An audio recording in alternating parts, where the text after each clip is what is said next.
Préparer ses fiches de séance d'EPS, ah là là, c'est un exercice que tous les enseignants connaissent par cœur et qui est, disons-le, souvent chronophage, voire un peu répétitif. Et si on pouvait transformer tout ce processus, le rendre non seulement simple, rapide, mais peut-être même agréable? C'est exactement ce qu'on va explorer ensemble.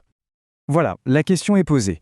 On peut imaginer des fiches de séance super complètes, claires, avec des schémas bien précis, et le tout créé en quelques minutes à peine. C'est la promesse de l'outil qu'on va décortiquer aujourd'hui. Une approche qui, franchement, pourrait bien changer le quotidien de pas mal d'enseignants. Allez, plongeons dans le vif du sujet. Le temps, c'est un peu le nerf de la guerre, la ressource la plus précieuse pour un prof. Entre les cours, la gestion du matériel, toutes les tâches administratives, préparer une séance de qualité, ça devient un vrai défi. Un combat constant pour l'efficacité. Et ces points de friction, ils sont bien connus. La saisie répétitive, toujours les mêmes infos à remettre, la galère pour créer un schéma qui soit à peu près lisible. On sent bien que l'administratif prend vite le dessus sur le pédagogique.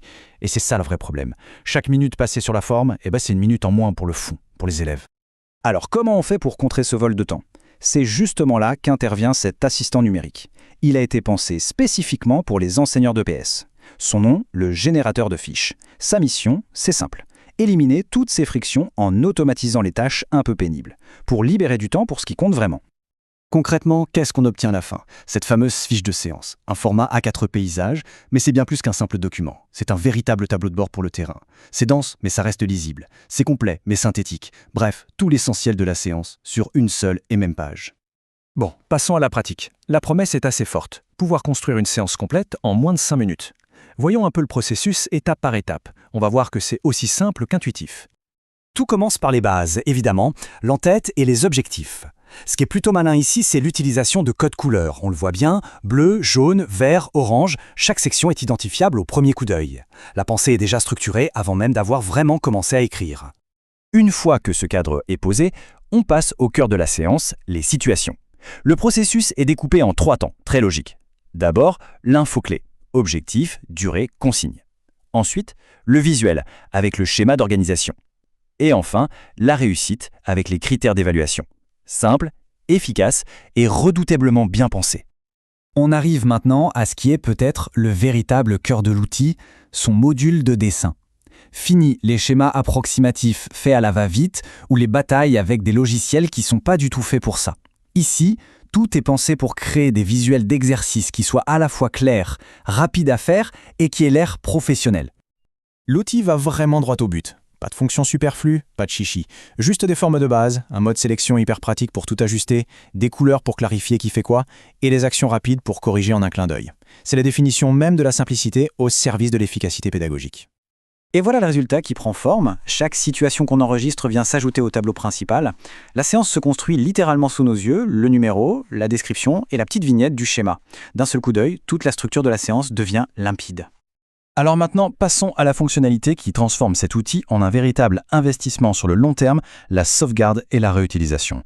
Et pour ça, il faut juste comprendre un mot qui peut paraître un peu technique, JSON, mais dont le principe est d'une simplicité désarmante. Bon, ce fameux JSON, qu'est-ce que c'est? En fait, c'est tout simplement la mémoire de la séance. C'est un petit fichier texte qui contient absolument tout.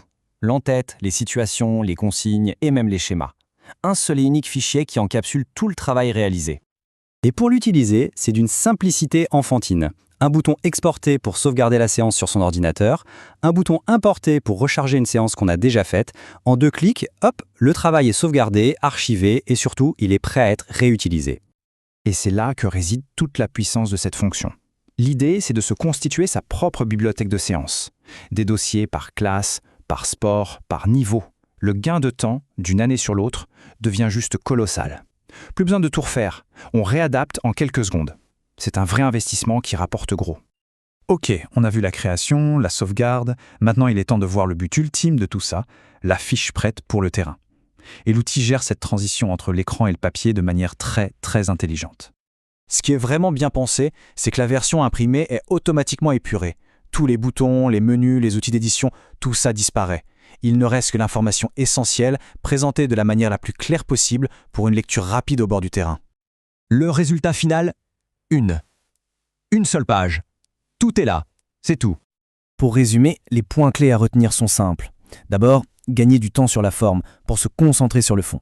Ensuite, créer des schémas qui sont clairs et réutilisables. Troisièmement, bâtir sa propre bibliothèque de séance avec l'export JSON.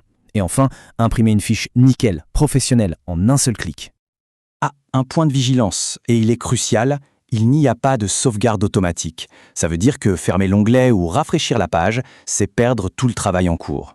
Le réflexe à adopter est donc simple. Il faut exporter régulièrement en JSON. C'est une toute petite habitude à prendre, mais qui assure une grande tranquillité d'esprit.